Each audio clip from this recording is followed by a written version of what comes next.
que voy a decir o que voy a intentar decir ya se han comentado. Entonces, disculpas, sí que intentamos coordinar, Jaime y yo, las transparencias, pero bueno, a veces hay algunas repeticiones. Pero yo creo que en el primer apunte del mercado farmacéutico prefiero pecar por repetición que no por omisión, porque creo que es importante que todos tengamos las ideas claras de por qué estamos aquí y de dónde venimos. Mi segunda parte, que es la más larga, son retos y desafíos en el sector farmacéutico, que también implican un poco intentar entender el por qué estamos aquí y por qué creo que me han invitado a dar esa presentación. Y una transparencia de reflexiones que básicamente espero que sean útiles también para el panel. Esa es la idea. Entonces, esta transparencia es un poco intentar explicar lo que yo llamo el círculo virtuoso de la industria farmacéutica, que es un poco que es un círculo que no funciona el puntero, pero bueno, la idea es un poco que esto es todo muy complejo y tenemos aquí una investigación básica que a veces se convierte en moléculas, que a veces se aprueban y a veces no, y en el camino todo esto cuesta mucho dinero, hay un alto riesgo y algunas veces llegamos a tener nuevos medicamentos.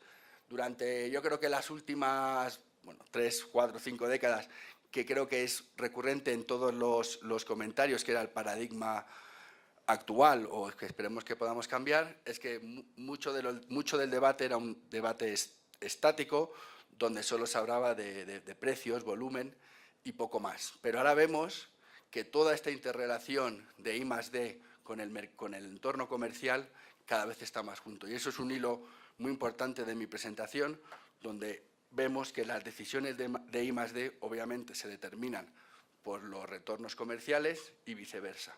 Entonces, esto yo creo que es muy importante a la hora de pensar en política farmacéutica. Esta transparencia también parece muy sencilla, pero creo que es vital de entender el por qué estamos aquí. Cuando nosotros nos vamos a comprar el iPhone o el iPad o lo que queramos, nosotros como consumidor siempre somos el decisor, el que paga y el que lo usa. En el sistema sanitario no es así. Tenemos 3 agentes, por lo menos, y aquí me olvido de la distribución, etcétera, etcétera. Tenemos tres stakeholders, donde el decisor suele ser el médico, el pagador, el gobierno, la aseguradora, y el consumidor es el paciente. Y la industria es la que genera gran parte de las tecnologías sanitarias. Esta gente tiene incentivos totalmente diferentes y su visión puede ser más cortoplacista o más a largo plazo. Y obviamente intentar alinear los incentivos de estos 3 stakeholders no es fácil. Y por eso, si tuviéramos la solución, no estaríamos aquí. También brevemente resumen para mí 3 puntos importantes. La I+D es costosa, es intensiva, cuesta mucho dinero, por lo tanto hay que siempre pensar en la competencia dinámica y en la competencia estática. Ya se ha comentado de los temas de los sistemas complejos. Yo quería aquí añadir que no siempre no debemos pensar siempre en decisiones estáticas y en decisiones a corto plazo, porque de hecho, los medicamentos que tenemos ahora en el mercado vienen gracias a decisiones de hace 10, 15 años. Por lo tanto, lo que estamos dispuestos a pagar hoy y cómo se reembolsan los nuevos medicamentos, eso va a tener implicaciones para el futuro de las tecnologías sanitarias, que viene a colación con mi círculo virtuoso que comentaba antes. Obviamente tenemos el mercado de los genéricos una vez que expira la patente y la demanda está regulada, como hemos comentado antes, porque además los gobiernos y las aseguradoras son los principales, al menos en algunos países más que otros, son los principales compradores de medicamentos. Y por lo tanto, para intentar evitar estos fallos de mercado, intentamos regular los precios, algunos mejores que otros. En Europa, algunos datos básicos, básicamente son sistemas nacionales, los países pueden hacer un poco lo que quieran sobre precio y reembolso, aunque hay iniciativas, como ya ha comentado Jaime, a nivel europeo. Y sin entrar en detalle, intentar un poco una tipología, un esquema para pensar de políticas de precio y reembolso. Lo mismo que Jaime, al final tengo mi dirección de correo electrónico y obviamente encantado de distribuir las transparencias. Y si vemos la historia de los últimos 10 años, que es lo que decía Jaime, un poco en Europa siempre se ha concentrado en precios, en control de precios, en reducción de precios, con algunos mecanismos para controlar el volumen o la demanda a través de listas positivas y negativas, qué se reembolsa, qué no se reembolsa. Jaime ya ha comentado también los acuerdos de precio y volumen. Durante los últimos, en Europa, el NAI se creó en 1999. Durante los últimos 15-20 años ya vemos donde la evaluación económica está teniendo un impacto y una importancia mucho más grande que antes, pero lo que sí que es verdad es que no podemos hablar de un mercado europeo de evaluaciones de tecnologías sanitarias, primero porque las competencias son nacionales, en términos de sanidad, y segundo, las diferencias entre países son muy grandes y muy importantes. Y entonces, ¿por qué creo que es importante tener en cuenta la economía?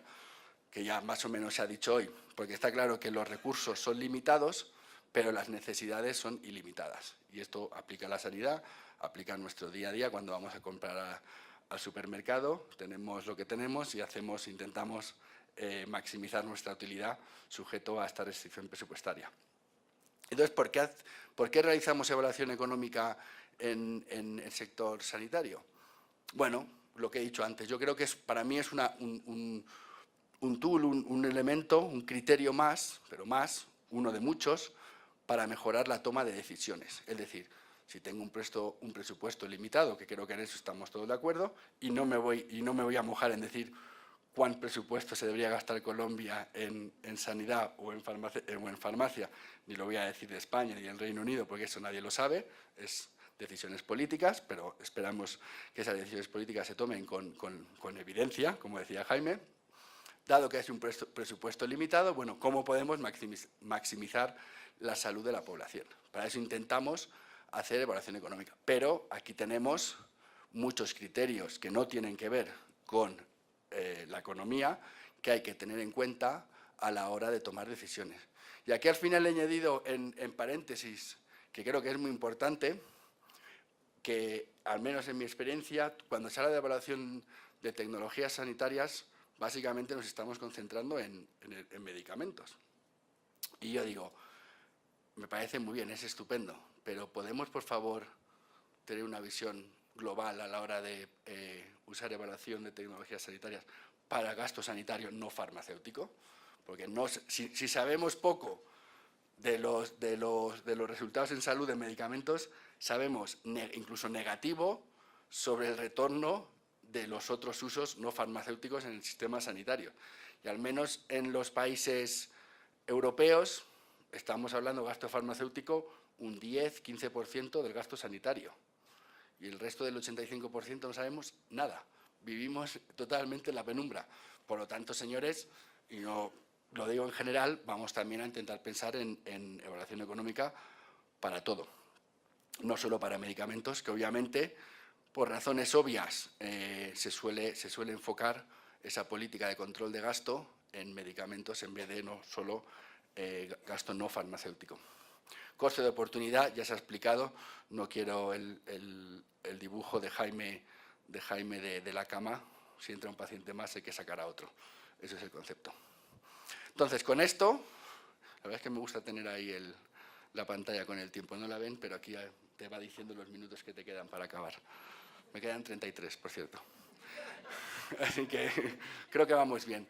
Bueno, retos y desafíos en el sector. Aquí quería comentar que hemos ido publicando tanto en colaboración con la patronal, el ABPI, como en revistas independientes con revisión a pares, artículos sobre de lo que voy a comentar ahora. Entonces, aquí lo que intento es poner 5 desafíos y retos en el sector farmacéutico. Y empiezo con que es un sector, como ya todos sabemos, global. Y hablando con representantes de Andy anoche y esta mañana, sabemos que tenemos en muchos países la industria local y la industria multinacional. Pero con esto hay que decir que es un sector global y, por lo tanto, nadie o muy poca gente ningún laboratorio va a desarrollar un medicamento para Colombia o para España o para Italia.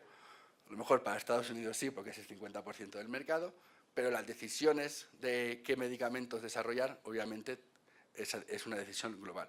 Y con todo esto tenemos 5 desafíos. 1, mayor importancia de la medicina personalizada. 2, que ya se ha comentado, costes de I+D en ascenso. Y de estos 2 desafíos no quería poner nada porque si no, no me daba tiempo.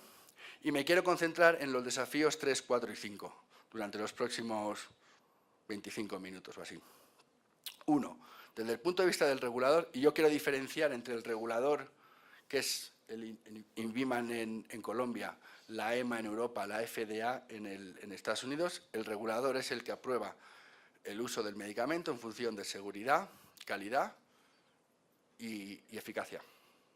Y después tenemos el pagador o la Agencia de Evaluación de Tecnología Sanitaria, que va más allá, obviamente, y va en contexto de evaluación económica.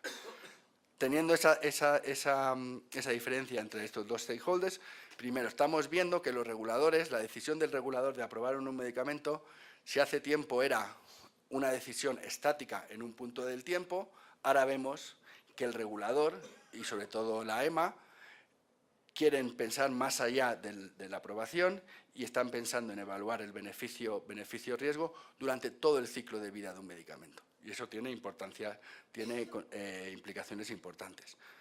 Desafío 4, que se ha comentado aquí varias veces. La eficacia relativa, eso está muy bien, ensayos aleatorios controlados, pero en el fondo a nadie le importa mucho ya esa información. Quiere saber evidencia real en la práctica clínica, lo que llamamos real world evidence o efectividad relativa, que ahora diferenciaré entre efectividad relativa y eficacia relativa. El concepto de relative effectiveness en Europa o en Estados Unidos, comparative effectiveness. Y aquí estamos, tanto las agencias de evaluación como los pagadores como los reguladores. Están pidiendo ese tipo de información. Y desafío 5, muy importante, por razones obvias, que luego comentaremos, las necesidades de evidencia del regulador son muy diferentes a las necesidades de evidencia de un pagador o de una agencia de evaluación. Entonces, ¿cómo intentamos alinear que la evidencia, si ya decimos por el desafío 2 que los costes de I+D están incrementando, si además añadimos, aparte, después de la aprobación del medicamento, costes adicionales pagados por la industria de generar nueva evidencia, aquí el sistema se va a romper por todas las partes.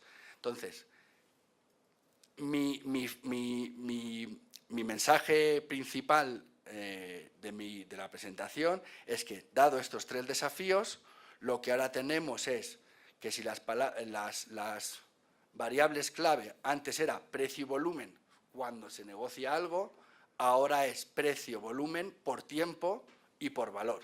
Es decir, ahora ya estamos en un paradigma dinámico en vez de estático. Y esto tenemos que cambiar el chip a la hora de pensar qué evidencia se genera, qué incertidumbre estamos dispuestos a soportar, cómo financiamos los nuevos medicamentos, etcétera, etcétera, etcétera.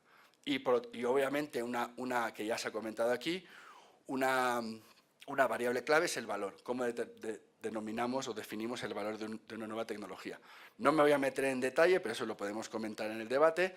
Hace unos años sacamos este informe para la patronal, las múltiples facetas de la innovación, que intentábamos precisamente poner con palabras cómo definir la información. Sacamos este dibujito, que sí, esto está publicado, las múltiples facetas que puede tener una nueva tecnología sanitaria. Beneficios en salud, temas sociales, es decir, más allá del sistema sanitario, y aquí teníamos la conveniencia de los pacientes y de los carers, de los cuidadores. Podemos poner esto en una lista también. Podemos definir valor de muchas maneras. Aquí tenemos una lista. Tenemos resultado en salud, ahorro en costes sanitarios, pero por favor no nos quedemos más allá.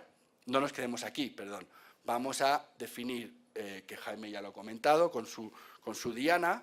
Hay algunos que solo se concentran en esto, pero señores, por lo menos no obviemos que hay diferentes dimensiones y no solo resultados en salud y ahorros en costes sanitarios. Entonces, esto era un breve inciso que podemos comentar más adelante. Mi desafío 3 de los 5, lo que he dicho antes, los reguladores concentrándose o enfocándose más en la seguridad post-lanzamiento. Y esto es importante. La EMA ya tiene su roadmap, donde tiene estos PAEs y PASES, que son estudios de eficacia y de seguridad post-autorización. Ya lo hemos comentado, para todos estos esquemas, como se quieran llamar, de qué tipo, a no ser que sea un descuento de precio y ya está, obviamente los sistemas de tecnología de información son vitales. Si no puedes recolectar y generar la evidencia, ¿para qué vas a negociar si no vas a recolectar nada? Y aquí vienen las definiciones de eficacia relativa, que es lo que decía, cómo funcionan los tratamientos en comparación con las alternativas existentes en poblaciones objetivo en ambientes controlados, es decir, ensayos clínicos, prelanzamiento, pero lo que nos importa ahora, mucho más, que es mi desafío 4, es la efectividad relativa, Relative o Comparative Effectiveness, que es cómo funcionan los tratamientos en comparación con las alternativas existentes en la práctica clínica. Muy importante. Parece que no es importante distinguir entre eficacia y efectividad, pero de hecho sí que lo es. ¿Y por qué? Y ya nos vamos al 2008, ya hace muchos años, se organizó un foro de alto nivel de la Comisión Europea, que sé que Jaime estuvo involucrado, ya la EMA, la UNETA, que es un network de agencias de evaluación de tecnologías sanitarias a nivel europeo, ya llevan años comentando la importancia de efectividad relativa. ¿Por qué? Porque puede mejorar lo que estábamos hablando antes, la evaluación económica. Y además también, no solo la evaluación económica, que es lo que nos interesa para los pagadores o para las agencias, sino también para el beneficio-riesgo post-lanzamiento, que es lo que le interesa al regulador. Pero no tenemos claro muy bien cómo se puede generar esa evidencia. Y ahora pondré varias transparencias que nos puede ayudar a pensar cómo poder generar esa evidencia. ¿Y todo esto por qué viene? ¿Por qué estamos hablando de efectividad relativa y por qué hablamos de contratos de acceso al mercado y contratos de riesgo compartido?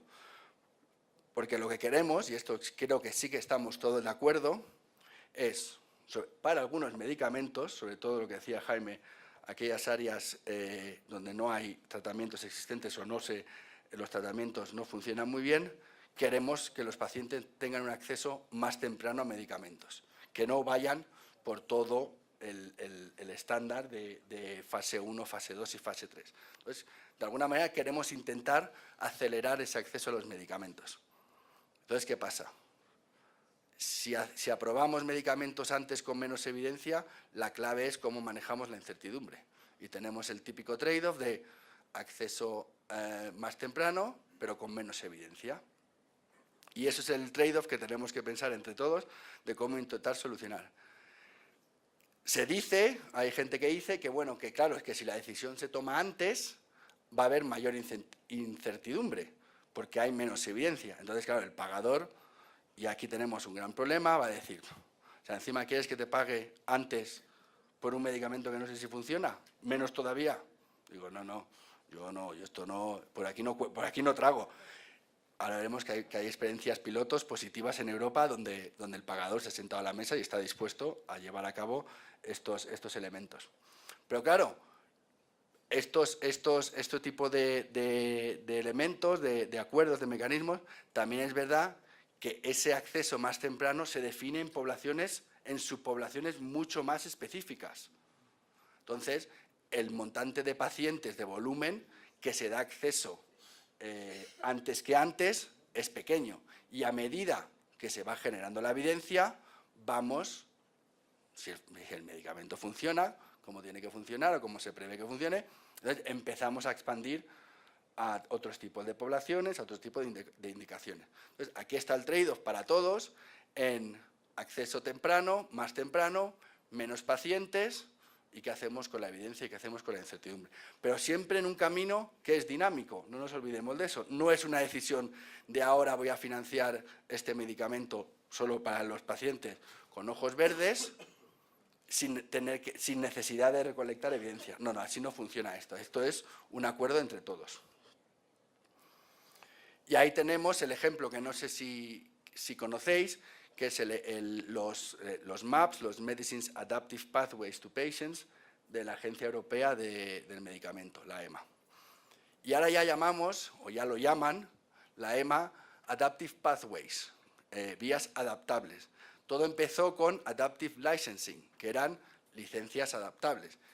Y como se vio que esa semántica era muy estrecha, solo hablar de licencias, ya estamos hablando de vías, de pathways, porque está claro que ahora hay que involucrar no solo a la EMA, sino hay que involucrar al pagador, a las agencias de evaluación de tecnologías sanitarias, a los pacientes, a la industria, etcétera, etcétera. Por lo tanto, el concepto es mucho más amplio que el original de Adaptive Licensing que se sacó hace varios años.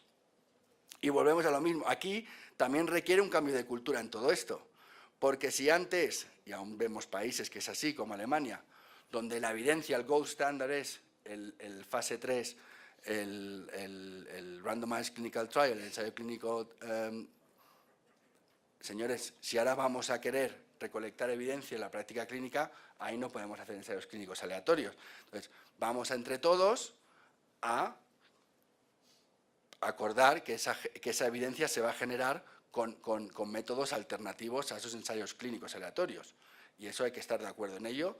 Hay que trabajar en cómo se genera esa evidencia, si hay una seriedad educación especial entre todos para entender qué tipo de estudios observacionales se puede usar, pero si vamos a ese paradigma donde es dinámico y no estático, pues habrá que empezar a aceptar evidencia de otras fuentes.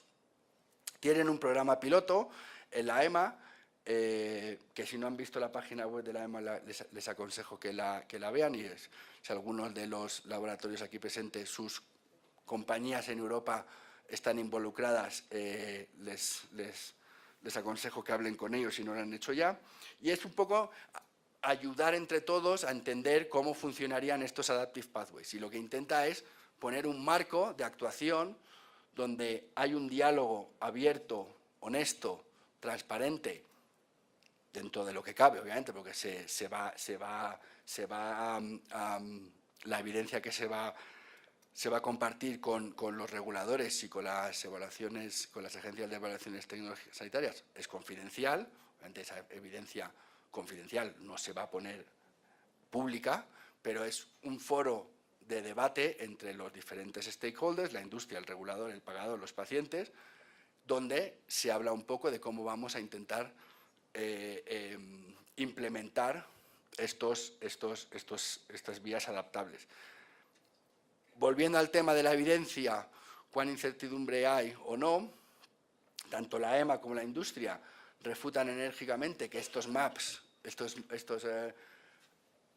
sistemas implican necesariamente una disminución del nivel de evidencia, que es lo que decía antes, porque si se definen bien y se focaliza bien y se estratifican bien los pacientes, aunque tengas menos pacientes, la idea es que esos ensayos te den una fiabilidad estadística de la evidencia igual o al menos igual que la anterior. Dos nuevas iniciativas, que esto me saltaré rápidamente, también a nivel europeo, muy importante.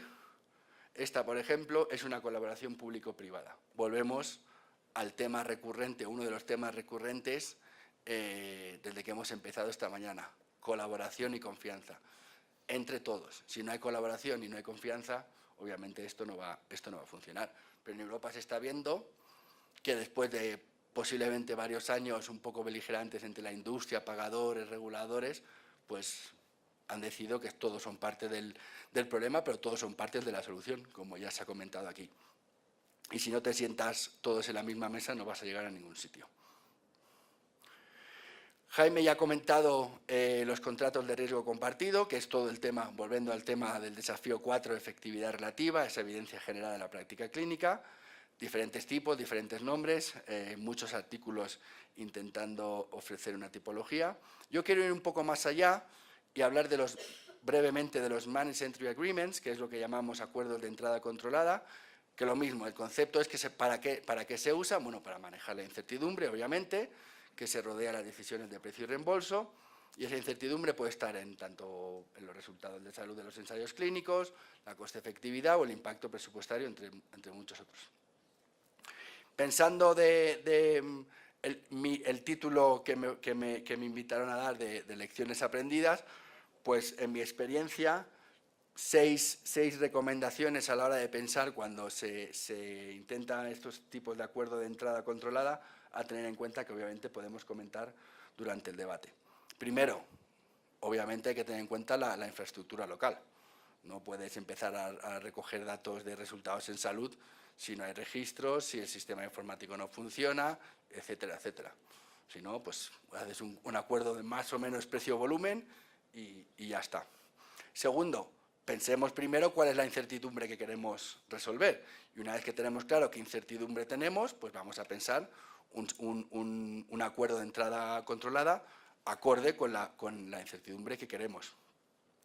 Tercero, muy importante, que no sabemos la solución, pero bueno, hay cierta evidencia que es, si este acuerdo de entrada controlada requiere generar una evidencia, vamos a intentar definir ese periodo, vamos a acotar ese periodo de generar esa evidencia, que tiene que ser, como siempre, suficiente, pero no excesivo. ¿Cuál es el equilibrio? Parece ser que entre 2 o 3 años, que ahora pondré experiencias del Reino Unido, recientemente, parece ser que con 2 años ya se genera cierta evidencia que es útil a la hora de saber si el medicamento funciona en la práctica clínica mejor o peor o igual que los ensayos clínicos. Diferentes tipos de acuerdos, los que llamamos, y el NICE llama, y el Ministerio de Sanidad en el Reino Unido, estos acuerdos financieros sencillos, que ya ha hablado Jaime, descuentos en precios confidenciales y ya está, o acuerdos complejos que requieren generar evidencia en resultados en salud. Muy importante, que se habla creo que demasiado poco, lo que llamamos exit strategy o estrategia de salida. ¿Qué pasa si el medicamento no funciona, como hemos acordado? Muy importante. Eso hay que planearlo bien, que no se ha hecho muy pocas veces, y eso hay que pensarlo con cuidado. Y desde el punto de vista económico, esa evidencia que se genera gracias a estos acuerdos tienen un cierto elemento de bien público, por lo tanto es un fallo de mercado. Sabemos que si deja el mercado solo no se va a dedicar suficientes recursos a generar esa evidencia, por lo tanto vayamos a ver qué es lo que se está haciendo en muchos países, que podemos comentar en el debate también, a colaboraciones público-privadas para financiar estos acuerdos. No estoy diciendo ni que la tengo que pagar solo los sistemas sanitarios ni solo la industria, pero que se intente llegar a acuerdo de compartir riesgo. Y esto me lo voy a pasar porque si no, creo que no me va a dar tiempo. Por último, lo que hemos dicho antes, la desconexión como desafío quinto entre regulador y pagador. Entonces, quiero comentar en los últimos 14 minutos 41 segundos el ejemplo del Fondo Oncológico del Reino Unido. ¿Alguien conoce el Cancer Drugs Fund? ¿Sabéis qué es? ¿Sí? Aunque no levantéis la mano, ¿sí que lo sabéis? Vale, pues brevemente, porque creo que es muy importante a la hora de ayudar a pensar, no cuando llega un medicamento costoso con incertidumbre, cerramos el chiringuito y no pensamos más allá para intentar ofrecer acceso de ese medicamento a los pacientes. Es el concepto. Es un fondo específico para medicamentos oncológicos, decisión política del primer ministro, David Cameron, entró en lo que llaman ahí sus manifestos, que son lo que publican antes de las elecciones. Mi manifiesto es: voy a hacer estas 18.000 cosas si me votáis como presidente. Y esta estaba allí y ha estado durante las 2 últimas legislaturas. Se dijo, bueno, sabemos que el proceso de evaluación de tecnologías sanitarias, el NICE, en Inglaterra y Gales, no funciona bien para medicamentos oncológicos. Voy a crear un fondo específico para aquellos medicamentos que no hayan sido evaluados por el NICE, porque el NICE, recordemos, no, al menos de momento, no evalúa todo, evalúa además bastante poco, pero bueno, eso está cambiando. O 2, han sido evaluados por el NICE y ha dicho el NICE que no son coste efectivos. ¿Vale? Entonces, si es así, hay este fondo, que es el Cancer Drugs Fund, para financiar esos medicamentos que están fuera del sistema. Están publicados qué medicamentos, y suele ser parejas de molécula e indicación, y esa indicación suele ser muy restringida. O sea, no es cáncer de mama, por ejemplo, no, es cáncer de mama, o sea, que la población que está financiada a través de este fondo es mucho más restringida que la indicación a la que está aprobada por la EMA. Y desde que en teoría se introdujo en el 2014, en teoría solo iba a ser hasta el 2014, perdón, se introdujo en el 2010, se dijo que solo era hasta el 2014 y ahora es hasta el 2016 que se ha publicado una consulta pública que ahora comentaré. Y durante los últimos, sobre todo el último año, ha habido, como os podéis imaginar, ha habido mucha discusión política sobre el porqué de este fondo. ¿Por qué? Volvemos a lo mismo. ¿Por qué los pacientes de cáncer sí, los pacientes de cardiovasculares o del Alzheimer no? Y es un tema que me imagino que aquí también tendréis. Por eso decía que sí que estaba en el manifiesto del gobierno actual, por tanto, ellos ya fueron explícitos en ese sentido. Y ha habido mucha crítica, sobre todo por académicos y por economistas, diciéndolo eso. ¿Tenemos evidencia de que la sociedad británica está dispuesta a pagar más por medicamentos oncológicos versus los no oncológicos? Porque de eso se trata. Un fondo específico a nivel terapéutico, que con el tema de la hepatitis C también hay fondos específicos de la hepatitis C en varios países europeos, pero en oncología, ¿por qué? Y entonces ha habido muchas discusiones, mucho trabajo, y ahora...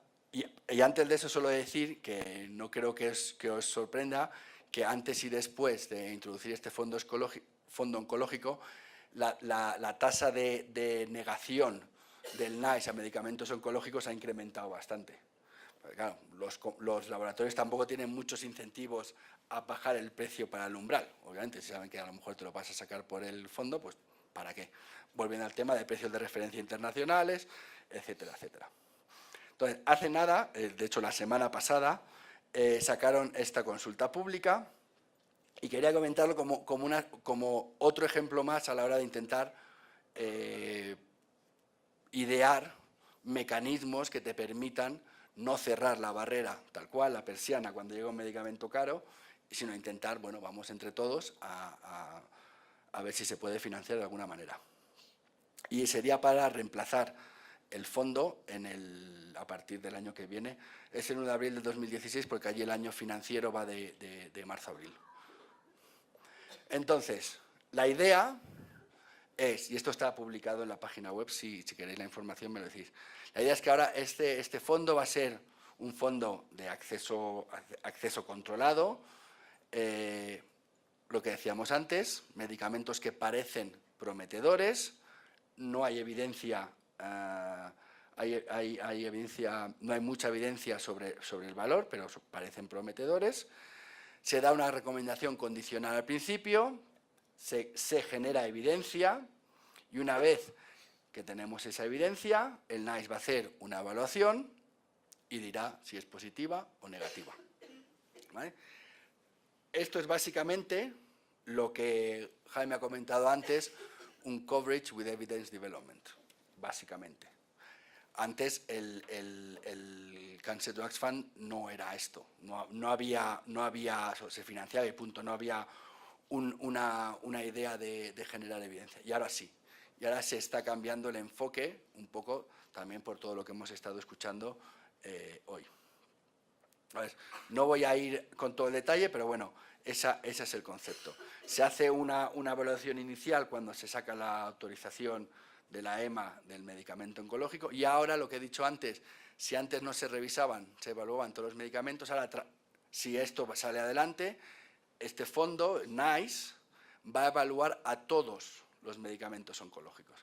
Ahora estaba evaluando a muchos, pero no a todos, pero ahora sí que va a evaluar a todos los medicamentos oncológicos. Se hace una evaluación inicial, una vez que se hace que se da la autorización de la EMA, a los 90 días se vuelve a mirar, a decidir qué se hace y qué no se hace, si entra dentro del fondo específico o se financia ya de manera normal, y si obviamente se queda que se financia a través de este fondo específico, es cuando hay un compromiso a generar evidencia durante 24 meses, 2 años. Eso es lo que se dice. Hay un periodo, por eso decía antes, de los 2 años de generar evidencia de efectividad relativa. Pero a mí lo que no me gusta, o sea, cuando hablan del NICE y cuando hablan, no ven el contexto general. Y yo quería, obviamente, como es mi zona de trabajo, es importantísimo poner en contexto, porque si no, y tengo muchas conversaciones con también académicos españoles que dicen, es que necesitamos un NICE español y no sé qué, no sé cuánto. Digo, sí, pero a ver, entender primero el sistema británico y por qué se creó el NICE y que aparte del NICE hay 100.000 cosas más. Entonces, yo tenía que poner esta transparencia sobre el Reino Unido para que no nos quedemos el NICE en el Reino Unido. Entonces, Jaime ya lo ha comentado, precios libres de lanzamiento. Hay un control de beneficios que es una negociación entre el Ministerio de Sanidad y la industria farmacéutica a través del ABPI, el ANDI. Este esquema, el PPRS que se llama, lleva más de 60 años en existencia. Se negocian cada 5 años. Volvemos a lo mismo, confianza y colaboración. Se sienta la industria con el gobierno y se acuerda ciertos parámetros que no determinan una regulación de precios directa, sino que es una regulación de beneficios. El último PPRS que se introdujo fue el 1 de enero del 2014, donde por primera vez en la historia en el Reino Unido se ponen unos límites al crecimiento del gasto farmacéutico. Normalmente este PPRS se renegociaba cada 5 años y se llegaba a un acuerdo entre la industria y el gobierno de una reducción de precios general, que era entre el 5 o el 15%, para un poco dar estabilidad a las arcas públicas, pero como en ese momento, cuando se estaba negociando ese PPRS, que empiezas 2 años antes ya a negociar y a sentarte con el ministerio, la crisis ya estaba en pleno apogeo, entonces el gobierno británico, lo más importante para él era la estabilidad financiera. Y aunque tú tengas un recorte en precios, como bien ha dicho Jaime, tú puedes bajar el precio el 20 al 30%, pero si no controlas el volumen o la demanda, te va a dar igual. Por lo tanto, lo importante para el gobierno británico era la estabilidad financiera.